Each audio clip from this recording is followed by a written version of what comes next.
أهلا بيكم في الحلقة 37 من سينما مصر في القرن العشرين. في الحلقات اللي فاتت قلنا إن تيار سينما التمانينيات كان فيه 3 أفلام يعتبروا علامات تأسيسية.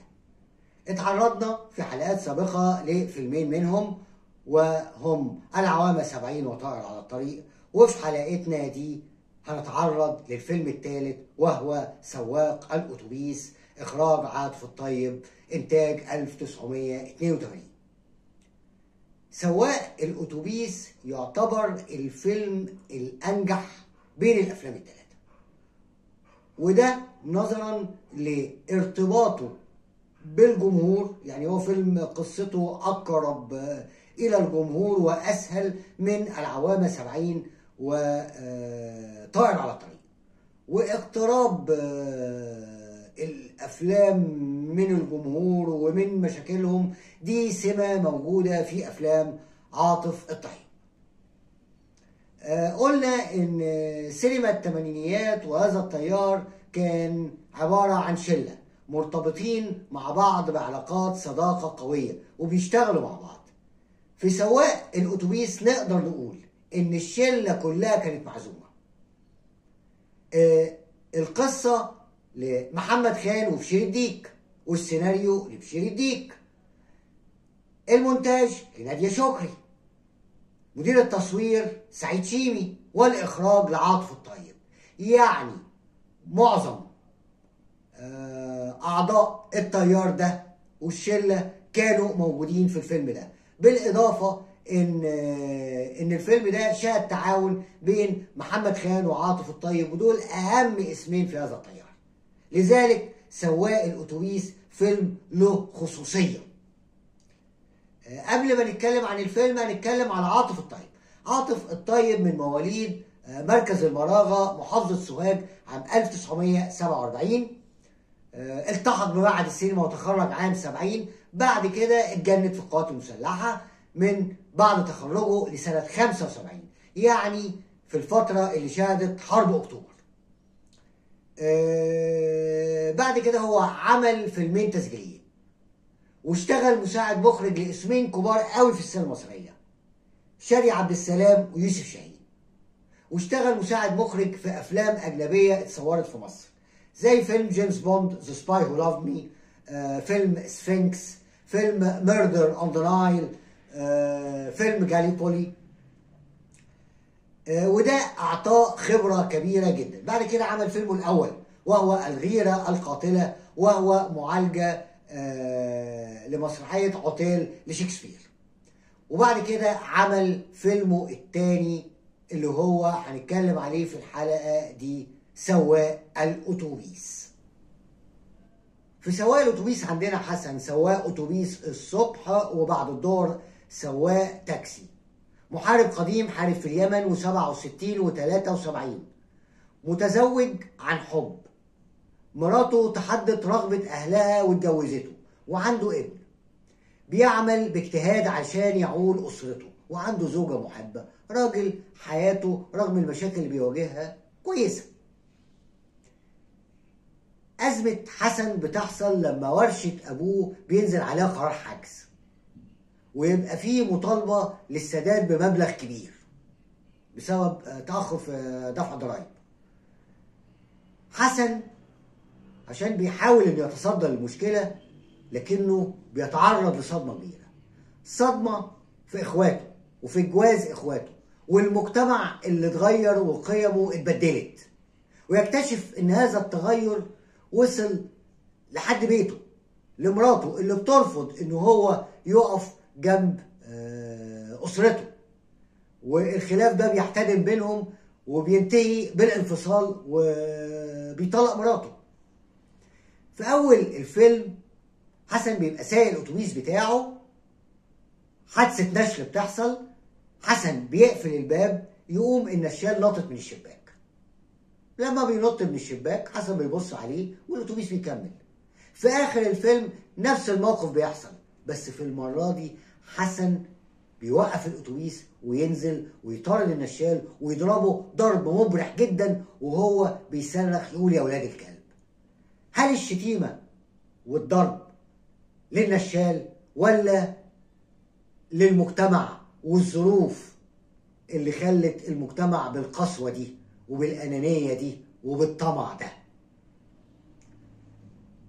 سواق الأتوبيس فيلم من خلال حسن بيرصد لنا التغيرات اللي حصلت في المجتمع المصري بعد الحرب، التغيرات الاقتصادية والسياسية اللي خلت الناس قيمها تتغير والطمع والأنانية يحركوها. في بداية الفيلم حسن بيصحى بينزل يروح شغله وبيسوق الأتوبيس بتاعه. حسن بيسوق الأتوبيس بتاعه في شوارع القاهرة المزدحمة جدا. كاميرا سعيد شيمي بتتابعنا جوه الأتوبيس وبتتابع شوارع القاهرة، صوت الشارع والدوشة موجود معانا. بنشوف الناس وهي بتطلع وبتنزل في الأتوبيس لما يقف في المحطات، تعاملهم عنيف مع بعض. يعني في لقطة بنشوف الناس وهي طالعة ونازلة وفي ست بتقع على الأرض. عاطف الضيب قدم لنا صورة فيها مدينة قاسية، مدينة فيها تعامل عنيف. كل ده اتعمل في لقطات حلوة جدا، فيها كاميرا خفيفة بتاعت سعيد شيمي بتتحرك بتنقل لنا كل التفاصيل دي، ومونتاج منساب لنادية شكري. في حاجة مهمة جدا ان كل ده بيحصل وفي موسيقى كمال بكير بتصاحبنا. موسيقى كمال بكير بتبتدي بجملة لأغنية سيد درويش الحلوة دي قامت تعجب. بعد كده بيكمل بالتيمة الموسيقية اللي بيستخدمها في الفيلم كله، مزج غريب. المزج ده له معنى اعتقده. اول حاجة الجملة بتاعت لحن سيد درويش دي اغنية بتعبر عن حياة الصنايعية اللي بيعيشوا اليوم بيومه بالظبط زي حسن. بعد كده بينقل على التيمة الحزينة بتاعت كمال بكير اللي شغالة في الفيلم، اللي هي بتعبر عن قسوة الحياة دي عاملة ازاي، وان هو واحد بيكافح عشان اليوم بيومه في وسط عالم قاسي جدا جدا. مزج كمال بكير كان عبقري. نقدر نقول ان اللي عمله عاطف الطيب في المشاهد بتاعت البداية دي كان بيعبر عن مخرج قوي جدا متمكن من ادواته، بيوظف حركة الكاميرا، بيوظف المونتاج، بيوظف شريط الصوت، خناقات الناس جوه الاتوبيس، خناقاتهم على الفكة، صوت المرة في الشارع، صوت العربيات مع الموسيقى، بيوظف كل ده بشكل هايل جدا جدا جدا، ويمهد لنا ويعبر لنا عن الحالة اللي هتكون موجودة في الفيلم واللي هيشوفه البطل. السيناريو اللي عمله بشير الديك لقصة محمد خان كان سيناريو محكم جدا وقوي البناء، ورسم شخصيات صح. يعني مثلا شخصية حسن هو ورانا راجل محارب قديم اتهزم وانتصر في الآخر، حب واحدة أهلها كانوا رافضين، صمم واتجوزها، الظروف الاقتصادية صعبة، بيشتغل شغلانتين قاسيين جدا، أسرته بتواجه مشكلة، بيحاول إنه يقف جنب أسرته بتصميم وبعزيمة رغم إن الظروف صعبة حواليه وكل الناس تخلت عنه وكل الناس بقوا أندال بما فيهم مراته، لكن هو مصمم. قصة محمد خان وسيناريو بشير الديك رسموا لنا بطل كلنا نتعاطف معاه وكلنا نشوف نفسنا فيه، لأن كلنا بنشتغل في ظروف صعبة، كلنا عندنا مشاكل، كلنا بنحاول نواجه مشاكلنا، فكلنا بنتعاطف مع حسن وكلنا بنشوف جزء منا في حسن. محمد خان وبشير الديك رسموا شخصية هايلة، بطل اللي هو بيمشي في الشارع جنبنا، بطل ممكن هو احنا بنشوف نفسنا في البطل ده. في نفس الوقت السيناريو رسم لنا التحول في شخصية ميرفت مراد حسن كويس جدا. الست اللي تحدت رغبة اهلها واتجوزت الراجل اللي بتحبه. طب ايه اللي غيرها؟ احنا بنشوف الظروف الاقتصادية الصعبة والضاغطة جدا، والمجتمع اللي احواله كلها بتتغير، وحاسه ان حسن مش قادر يواجه ده، وفي نفس الوقت حاسه انها خسرت حاجات كتير، انها ممكن لو كانت خدت اختيارات مختلفه كانت حياتها هتبقى افضل، تقارن نفسها بين زمايلها حياتهم عامله ازاي وشايفه حياتها مع حسن عامله ازاي. فبالتالي التغير اللي حصل لميرفت منطقي ونقدر نفهمه. في نفس الوقت رسم شخصيات ازواج اخوات حسن كويس، ورسم لنا تصرفاتهم وشرحها لنا بشكل كويس جدا. كل واحد ايه اهدافه، وكل واحد ايه اغراضه، وكل واحد بيفكر ازاي. في نفس الوقت بشير الديك عمل حوار رائع. الحوار في الفيلم ده روعه، في جوه ما ننساهاش ومتوظف صح. يعني عندنا الحوار في مشهد الانفصال بين ميرفت وحسن كان هايل. الحوار اللي بين حسن وجوز اخته الحاج التبعي ده كان برضه حوار كويس قوي.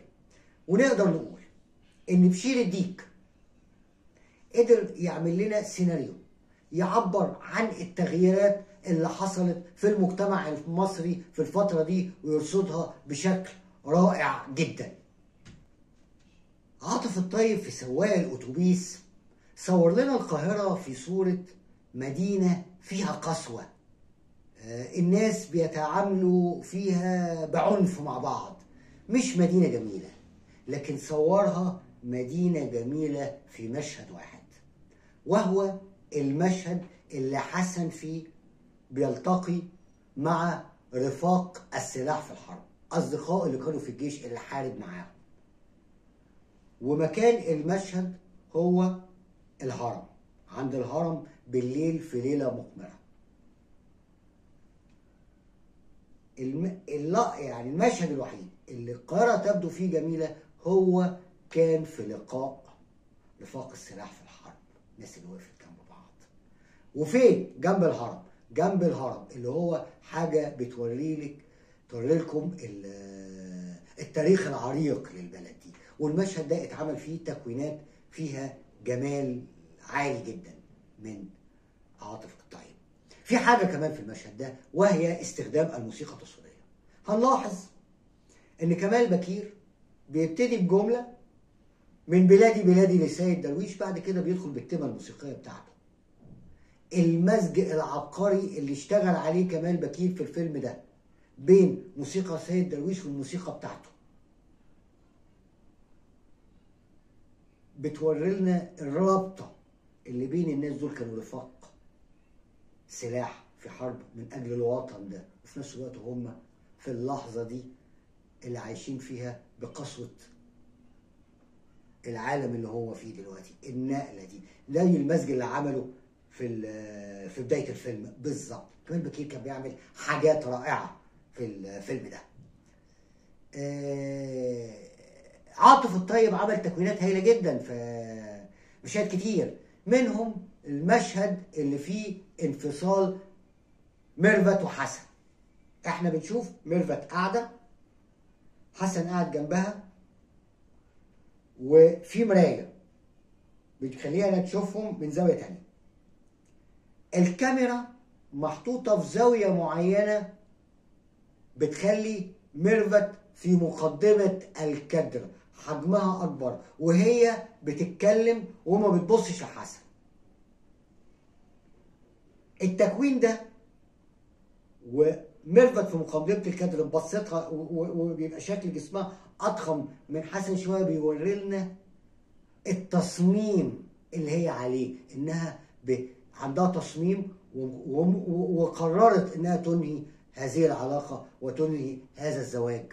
وفي نفس الوقت التصميم ده ونظرتها لقدام بيورينا القسوة بتاعتها، القسوة في تنفيذ اللي هي عايزاه.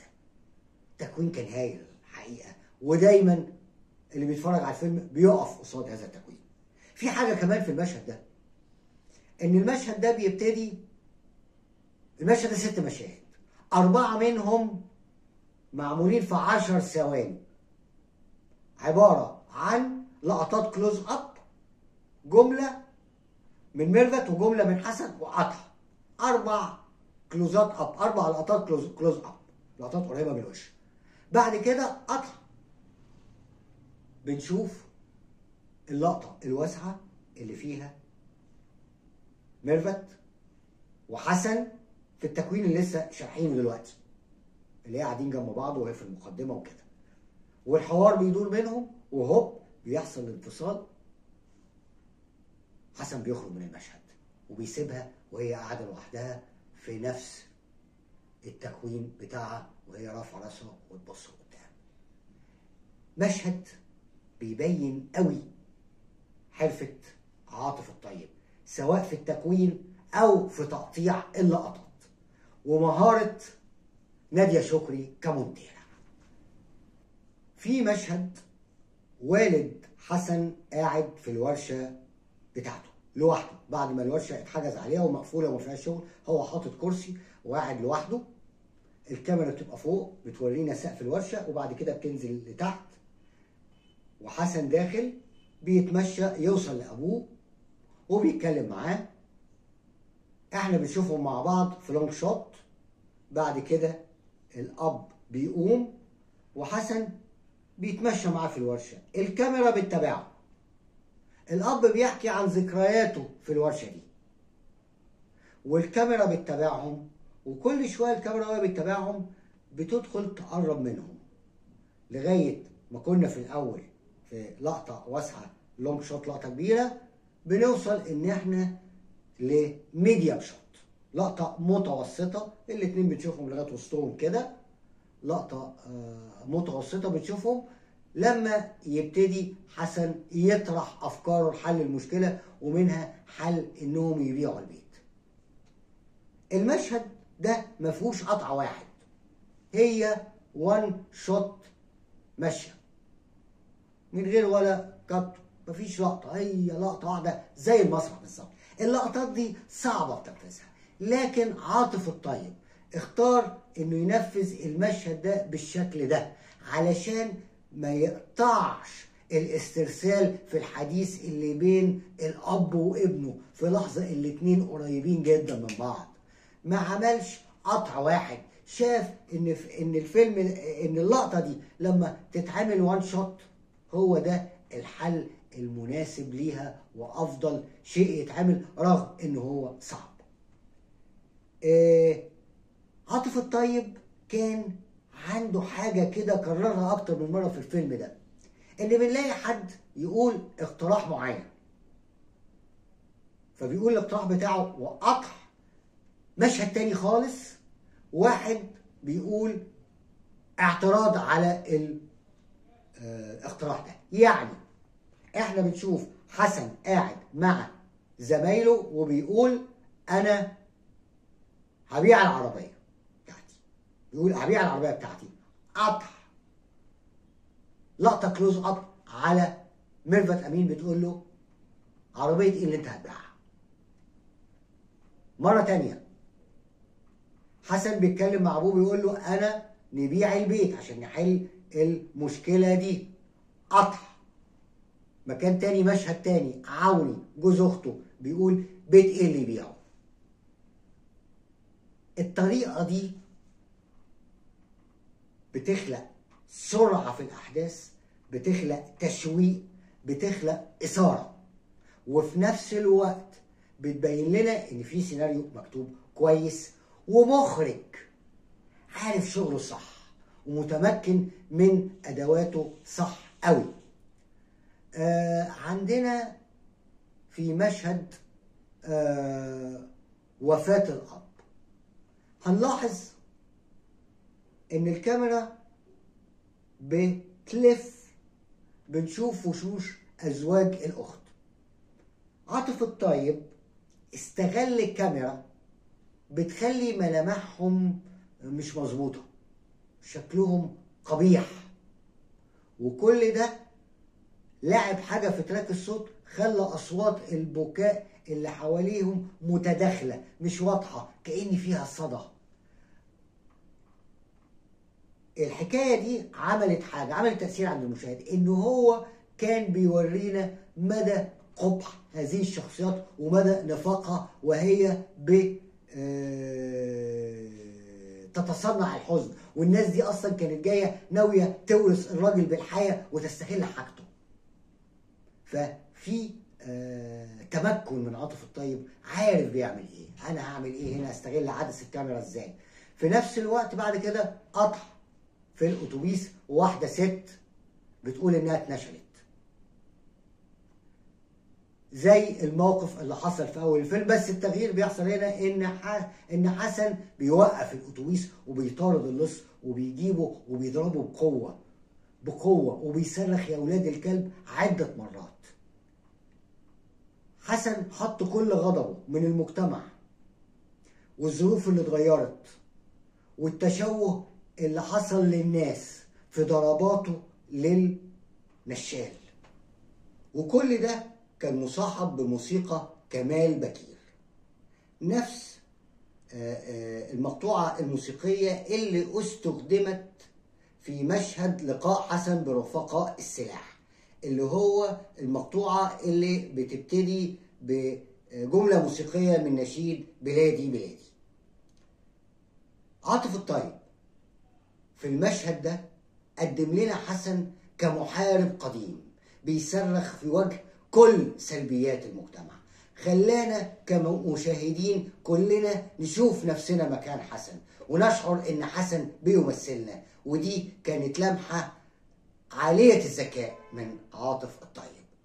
عاطف الطيب في الفيلم ده قدم لنا صنعة عالية جدا كمخرج، وحرفة عالية وتمكن عالي من الأدوات، وأعلن عن نفسه كمخرج كبير بيقدم لنا تحفة سينمائية بتاخد مكانها في تاريخ السينما المصرية، وفي نفس الوقت ورانا ان احنا امام مخرج هيكون له اسم كبير بين كبار المخرجين في تاريخ السينما المصرية.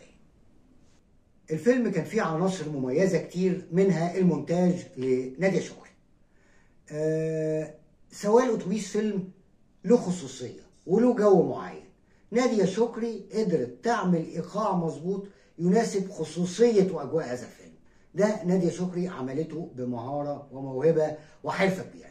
وعندنا موسيقى كمال بكير اللي كانت معبرة جدا ومتوظفة صح، والمزج اللي عمله بين بعض الجمل الموسيقية لسيد درويش والتيمات بتاعته كان عبقري. وكان معانا هندسة صوت مميزة جدا لمجدي كامل، يعني المشاهد الأولى اللي كان فيها أصوات الشارع وأصوات الناس في الشارع والأصوات جوه الأتوبيس والموسيقى والحوار، الهارموني ده كان رائع. اللي عمله في المشهد الأخير صوت البكا في آخر مشهد وفاة الأب كان رائع. مجدي كامل عمل شغل هايل جدا. ندخل على إدارة الممثلين. نور الشريف كتب لنفسه تاريخ بأدائه لدور حسن في سواق الأتوبيس. ده أفضل أداء لنور الشريف جنب أدائه في زوجتي والكلب. عندنا ميرفت أمين كانت تجاوزت مرحلة اللي كانت فيها في السبعينات، مرحلة اللي بتعمل الأدوار الرومانسية والحاجات دي، ودخلت في مرحلة النضج. بنشوفها في دور مختلف وبداية جديدة في مشوارها الفني في سواق الأتوبيس. عندنا الأداء المميز قوي كان لحسن حسني. حسن حسني كان رائع. حسن حسني ممثل قدمه طيار السينما الجديدة في الثمانينات، بالذات عاطف الطيب. لو هنبص على اداء حسن حسني في افلام عاطف الطيب اشتغل معاه كتير جدا، وعاطف الطيب هو اللي عمل من حسن حسني ممثل كبير بالاستعانه بيه كتير، والادوار اللي اداله وخلاه يظهر بصوره رائعه. سواء الاتوبيس فيلم له خصوصيه ان البطل قريب جدا من الجمهور بيشوف نفسه في البطل. كلنا فينا حته من حسن بطل سواق الاتوبيس، بيمثلنا كلنا بنعاني زيه، كلنا بنواجه مشاكل زيه، كلنا بنعاني من التغير اللي بيحصل للناس حوالينا، فكلنا حسن. الحالة دي، حالة القرب الشديد دي بين الفيلم وبين الجمهور وبين بطل الفيلم والجمهور، كان سببها السيناريو الرائع لبشير الديك واخراج مميز جدا لعاطف الطيب. عاطف الطيب عمل اخراج رائع، عمل كان متمكن جدا من كل ادواته. سواء الاتوبيس كان شهادة ميلاد لمخرج كبير حفر اسمه وسط كبار مخرجي السينما المصرية، اسمه عاطف الطيب. طب بعد الفيلم ده عاطف الطيب عمل ايه؟ عاطف الطيب عمل 19 فيلم، 19 فيلم في 13 سنة، رقم كبير. كان راجل غزير الانتاج جدا، منها افلام رائعة زي الزمار، زي البريء، زي الهروب، زي ضد الحكومة، وافلام اخرى كانت جيدة جدا وكلها ارتبطت بالجمهور. لان عاطف الطيب كان يختلف عن كل مخرجي جيله، ان كل افلامه كانت بتناقش قضايا بتهم الناس، قضايا بتلمس الناس وبتلمس حياتهم اليوميه. عشان كده افلام عاطف الطيب عاشت قوي مع الناس والناس ارتبطوا بيها جدا. محدش عارف هل عاطف الطيب كان يعرف ان حياته قصيره وانه هيرحل وعنده 48 سنه سنه 95، فده كان السبب اللي كان بيخليه يشتغل بالقوه والحماس والكثافه دي، الله اعلم. بس الظاهر كما يقال هو كان ابن موت. لكن رغم عمره القصير قدم لنا كم كبير من الافلام وكم عظيم من الافلام. كان مخرج غزير الانتاج كما وكيفا، واسم كبير وسط اسماء كبار مخرجي السينما المصريه. والى اللقاء في الحلقه القادمه، وما تنسوش الاشتراك في القناه.